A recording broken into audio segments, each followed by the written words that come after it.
Bonjour à tous, bienvenue dans cette nouvelle vidéo dans laquelle je vais vous expliquer comment créer une stratégie étape par étape en 2025. On va commencer tout de suite. La première étape que vous devez faire lorsque vous voulez créer une stratégie de trading, ça va être où je trade. Avant de trader, il faut savoir où on trade. Alors il va y avoir plusieurs marchés qui vont être adaptés à vous en fonction de votre profil d'investisseur. Si vous avez à peu près par exemple 1 heure uniquement le matin ou alors 1 heure par semaine, etc., vous n'allez pas forcément avoir les mêmes disponibilités qu'une personne qui a 3, 4, 5, 6 heures par jour à consacrer au trading.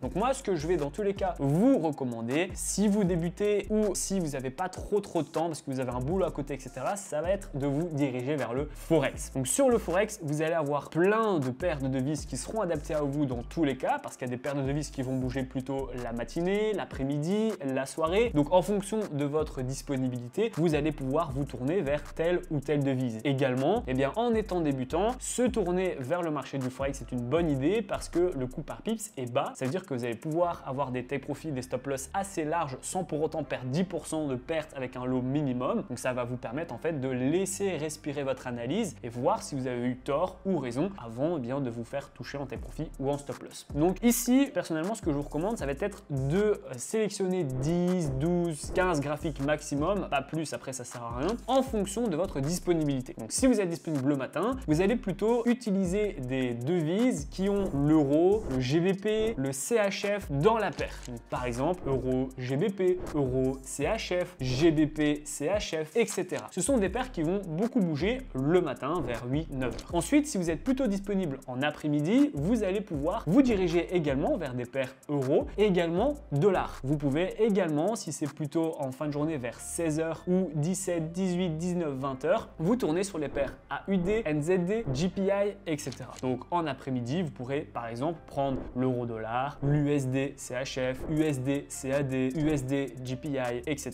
Et en soirée, NZD GPI, NZD CHF et ainsi de suite. Ensuite, une fois que vous avez sélectionné votre graphique, vous allez devoir sélectionner votre unité de temps. Évidemment, en fonction de la base stratégique que vous choisissez, vous n'allez pas du tout utiliser les mêmes unités de temps. Par exemple, moi qui fais du swing trading, je vais plutôt utiliser du H4, alors qu'une personne qui fait du scalping va plutôt être en M1. C'est très important de déterminer la base de votre stratégie, donc pendant combien de temps vous souhaitez être en position, parce que, si vous n'êtes pas sur les bonnes unités de temps, vous allez trader avec des gens qui n'ont pas du tout les mêmes objectifs que vous. Donc ils vont rentrer possiblement avant ou après vous et vont sortir avant ou après vous, étant donné qu'ils n'ont pas les mêmes objectifs que vous. Donc c'est très important de trader avec les gens qui sont dans votre stratégie. Si vous faites du scalping, donc vous voulez créer une stratégie qui est très rapide, vous allez vous positionner quelques secondes et chercher entre 1 et 3 pips, vous allez vous diriger vers le M1.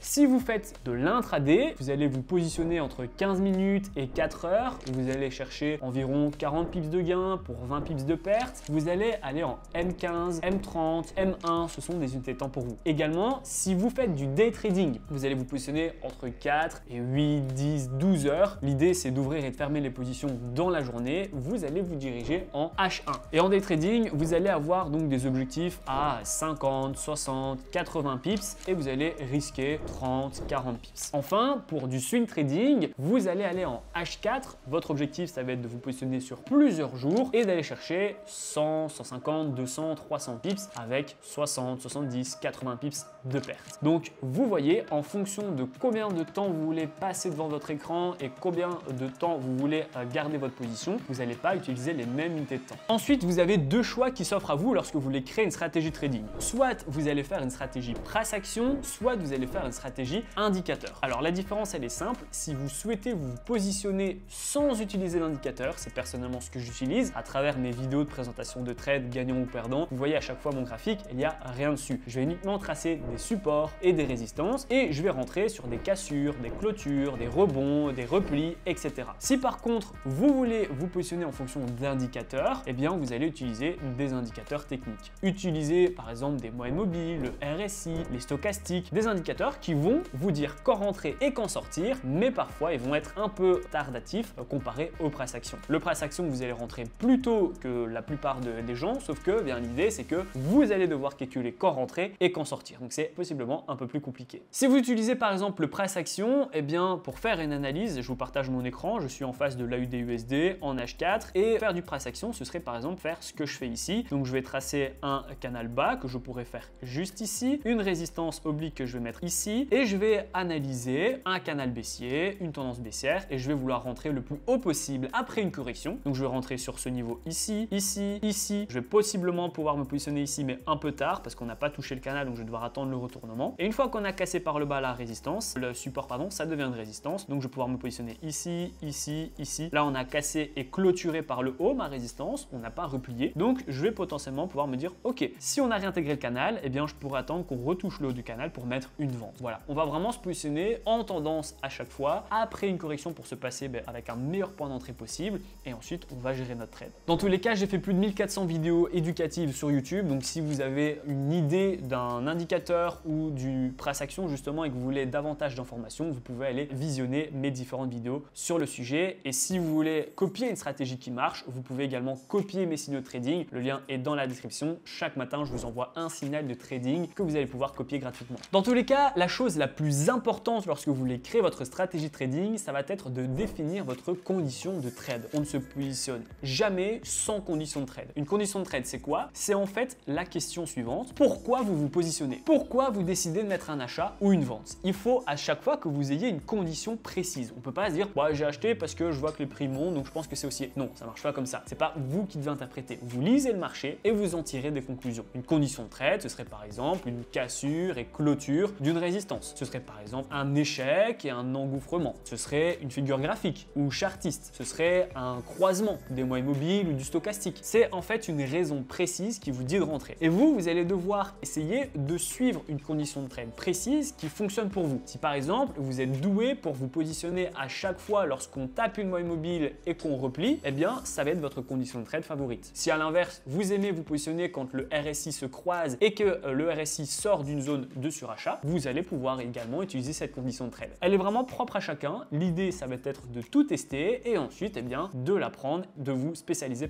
sur cette condition de trade. L'idée, ça va être de vous spécialiser sur cette condition de trade une fois que vous l'avez trouvée. Ensuite, une fois que vous avez jeté votre coup d'œil et que tous les signaux sont en vert, vous allez vous positionner. On vient maintenant du coup à la prochaine étape. Lorsqu'on crée une stratégie de trading, ça va être la gestion de trade. Et oui, c'est super important de gérer les trades. Comment on fait pour gérer un trade? Comment on met un break-even? Comment on met un stop-loss créditeur? Alors, c'est assez simple. Ça va dépendre beaucoup de votre stratégie de trading. Quand on fait du scalping, par exemple, on va pas vraiment mettre de break-even ni de stop-loss créditeur parce qu'on va se positionner quelques secondes. Alors que par contre, quand on fait de l'intraday, du day trading ou du swing trading, on va pouvoir mettre un break-even. Le break-even peut se faire après 10 ou 15 pips en intraday, 20, 25 pips en day trading et 30, 40 pips en swing trading. Le stop-loss créditeur se fait pas vraiment en termes de pips, mais plutôt en fonction de scénario. On va mettre un stop-loss créditeur quand on a une belle bougie d'impulsion qui est dans le sens de notre trade. Si par exemple vous êtes en tendance baissière et qu'on a une belle bougie à la baisse, vous allez pouvoir mettre votre stop-loss créditeur. Un stop-loss créditeur, c'est quoi? C'est le fait de mettre son stop-loss en positif pour assurer un gain. Et ensuite, eh bien, vous allez suivre petit à petit les prix avec votre stop-loss créditeur jusqu'à l'accompagner jusqu'au take profit en fait tout simplement. Alors attention, le stop-loss créditeur, il ne faut pas le coller. Il faut laisser respirer les prix. N'oubliez pas qu'une tendance, c'est des impulsions, des corrections, des impulsions, des corrections. Donc c'est bien de monter le stop-loss créditeur après chaque impulsion, mais il faut aussi eh bien, prendre en compte que la correction ne doit pas vous faire sortir parce que la prochaine impulsion va être plus haute que l'impulsion précédente. Donc laissez respirer les prix, mettez souvent aux bases des bougies précédentes pour laisser vraiment respirer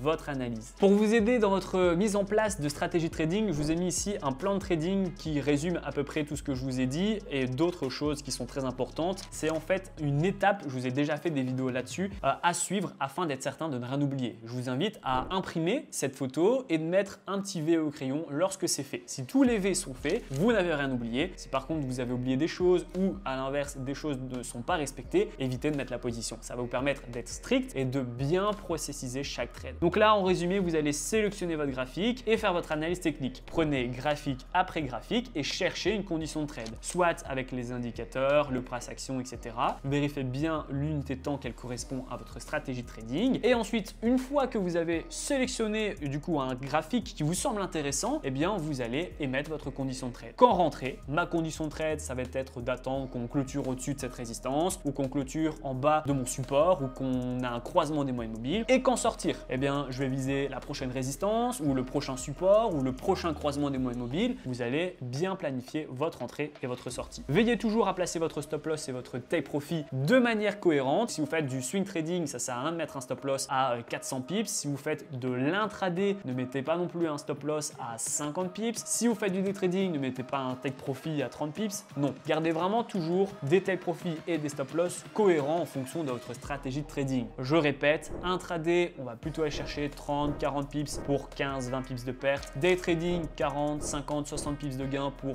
20, 30 pips de perte. Swing trading, 100, 200, 300 pips de gain pour 60, 70, 80 pips de perte. Encore une fois, c'est des moyennes, ça dépend surtout aussi du graphique en question. Ensuite, une fois que vous avez placé votre stop loss et votre take profit, vérifiez si les ratios sont OK.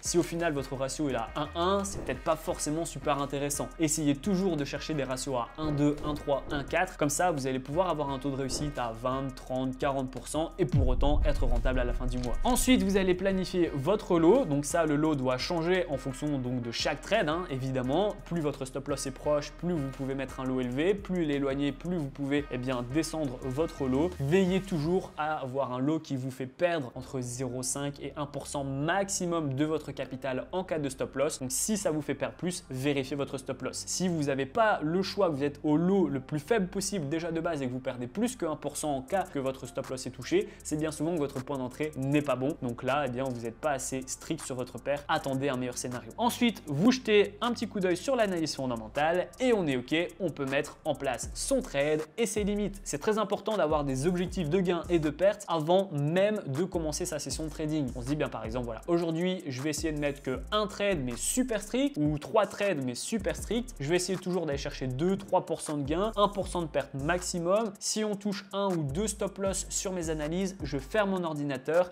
et je passe à autre chose. L'avantage par exemple de stratégies comme l'intraday et le day trading, vous avez ce côté au jour le jour. Donc si vous faites une succession de pertes, vous fermez votre ordinateur, demain est un jour meilleur. C'est vraiment au jour le jour, c'est pas grave, ça fait partie de votre stratégie. Demain, vous aurez d'autres opportunités. En swing, c'est un peu différent. Donc dans l'idée, si vous avez une succession de pertes et que vous voyez que vous avez vraiment du mal et que vous rentrez sur une psychologie qui est négative, là aussi, vous prenez du recul et vous n'hésitez pas à mettre de la distance entre vous et les prix. Donc voilà, en quelques minutes, j'ai essayé de faire au plus clair et au plus précis possible comment créer une stratégie de trading en 2025. Je vous ai donné toutes les étapes. C'est très personnel. Chacun a une stratégie différente. Il y en a qui vont être attirés par le scalping, d'autres par le swing, d'autres par le day trading. Il y en a qui ont 3 heures par jour disponibles, d'autres 1 heure par semaine. Donc évidemment, si vous avez déjà une bonne base de stratégie, mais que vous sentez que vous êtes un peu bloqué, eh bien vous avez deux solutions. Soit vous allez pouvoir copier mes signaux de trading pour vous aider à faire des gains pendant la construction de votre stratégie de trading, ou soit vous pouvez également m'envoyer un message. Également, vous avez mon lien Telegram dans la description et vous pouvez voir si j'ai encore des places pour un accompagnement personnalisé. En effet, moi je propose donc des accompagnements de 12 semaines en 1 et 1 sur Zoom. L'objectif, c'est de créer une stratégie sur mesure. Là, ça sera plus simple parce qu'il n'y aura que vous et moi. Je ne m'adresserai pas à des milliers de personnes en une seule fois. Donc, vous me dites ce que vous en pensez en commentaire. Si vous êtes bloqué à telle ou telle étape, vous pouvez me le dire. Je ferai peut-être un épisode numéro 2 avec déjà, par exemple, une stratégie que j'aurai établie et je vous expliquerai comment l'améliorer. Donc, une fois qu'on a à peu près choisi tous les ingrédients et qu'on arrive tout doucement à se lancer en faisant sa propre stratégie, comment réussir à l'optimiser et évidemment l'emmener jusqu'à la rentabilité. Ça peut être une bonne idée de vidéo, donc si ça vous intéresse, vous me le dites en commentaire. J'espère que la vidéo vous a plu et je vous dis à très vite pour les prochaines vidéos.